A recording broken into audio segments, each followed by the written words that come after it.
Welcome back, Kraken Crew. Let's make some copper coins. Now I know I've done coins before, this may not seem exciting, but I want to play with different kinds of patina techniques. So let's try a few. First though, we gotta get those coins. Let's get cracking.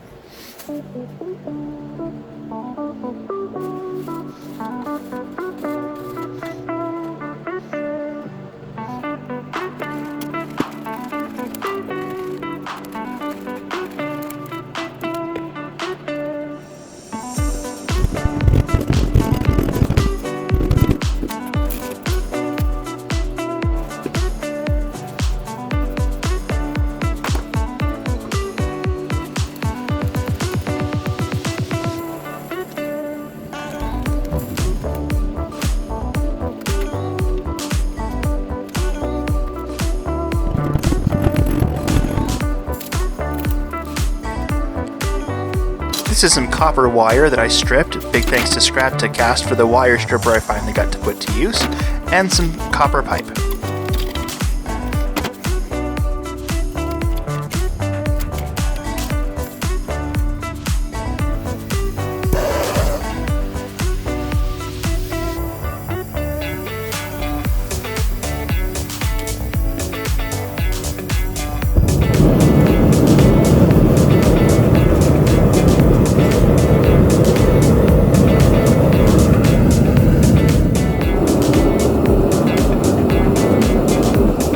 The copper I had started with had already melted and it didn't seem like quite enough, so I added this copper pipe. It's really satisfying to watch it melt into the crucible.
Ooh, first one looks good. I'm not sure about this top one. Pretty far in the pouring basin.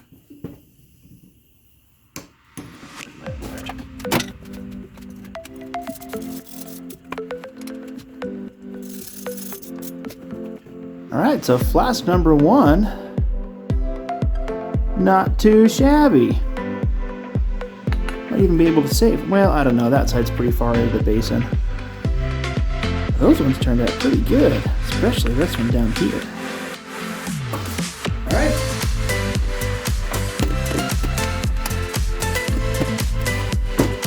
Flask number two. Also looking good.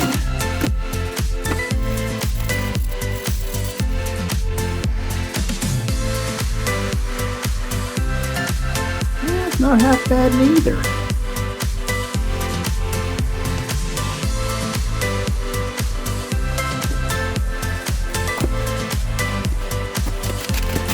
Number three.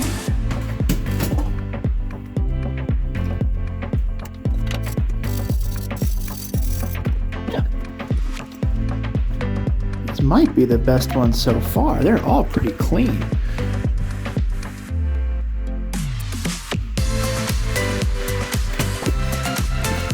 Alright, last one. Did we get on 12? What do you think? Comment below. Oh yeah. Alright.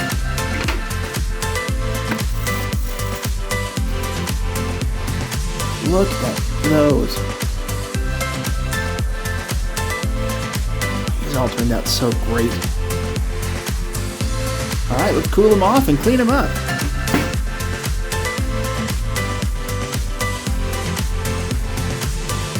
I'm not going to do a ton of cleanup on these since I'm going to be putting on a patina, so a quick hit with the wire wheel will do everything we need.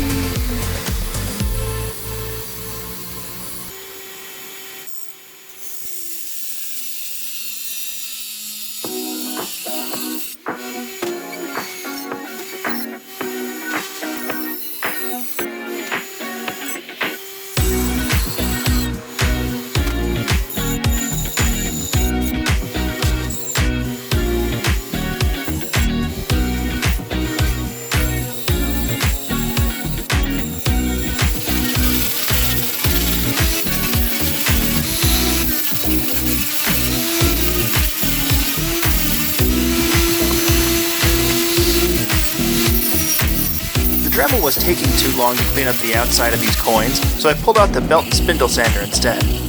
It goes a lot faster, if you can hold on to the coins. The first patina method I'm going to show off is blackening. I'm not going to spend a ton of time on this since I do it pretty frequently, but the first step is to rub it down with some acetone to remove any oil and dirt that may have gotten on there. Next we'll apply some brass black. I know the product is called brass black, but it's actually meant for any copper alloy. Let it sit for about a minute, reapply as needed, and when you're done, dunk it in water, then scrub the high spots with some steel wool. As you can see, this gives us a really nice contrast.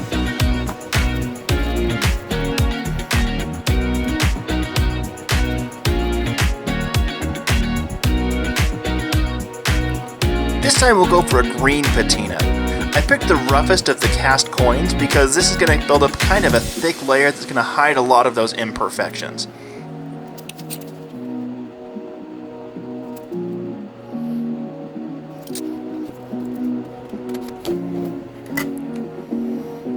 We'll mix 1 part of this plant food to 3 parts red wine vinegar.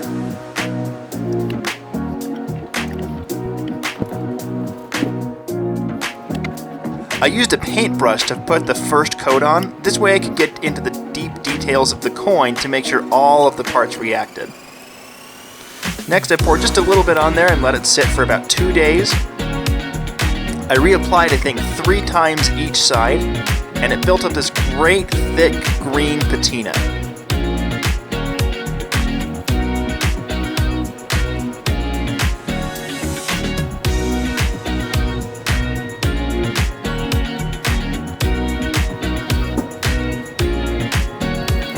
Now this worked a little too well and you couldn't see any of the detail on the coin, so I used some water and some steel wool to scrub off the high spots. I still left the low spots with this great patina, and I think the contrast just makes them look even better.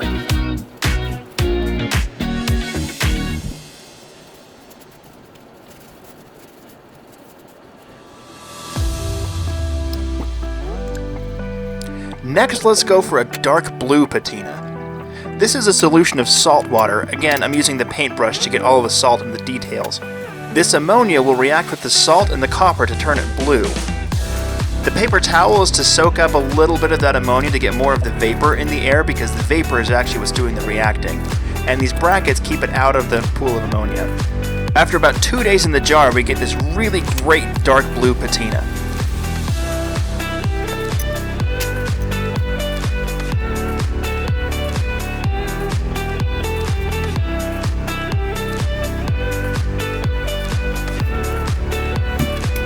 Lastly, we'll try my new favorite way to patina copper, heat patina, or as some call it, fire painting. Now, I recommend a torch with a low flame to creep up on that heat slowly. You can get some really cool colors doing it this way. As you can see, once the heat's removed, it goes through this awesome rainbow.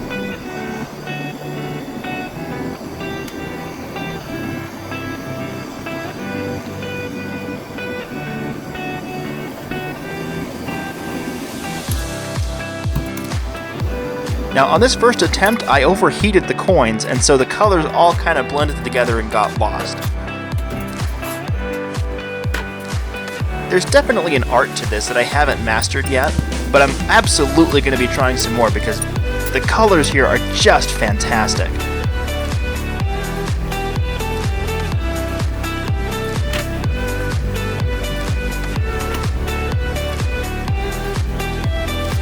Now the good news is this patina is very forgiving since it's only surface deep. So if you don't like the result, you can always clean off with a wire brush and try again. I'm being a lot more cautious on this approach, just slowly creeping up on the color. And once it starts to change, I dunk it in some water to arrest the change. And I like this better. It doesn't quite show up on camera super well, but there's a lot more contrast in this coin. Lastly, I tried a solution of vinegar and salt. I heard this was supposed to change, and I guess it sort of did, but it doesn't look very good. Lastly, a clear coat just to make sure nothing patinas any further than we want. Well, that's going to do it for us today, Kraken Crew. Thanks for watching. Let me know down below which one you like best. Let me know if there's other ways to color copper that you want me to try. If you have any other suggestions, feel free to leave a comment down below. And if you haven't yet, hit that subscribe button. Thanks, everyone. See you next time.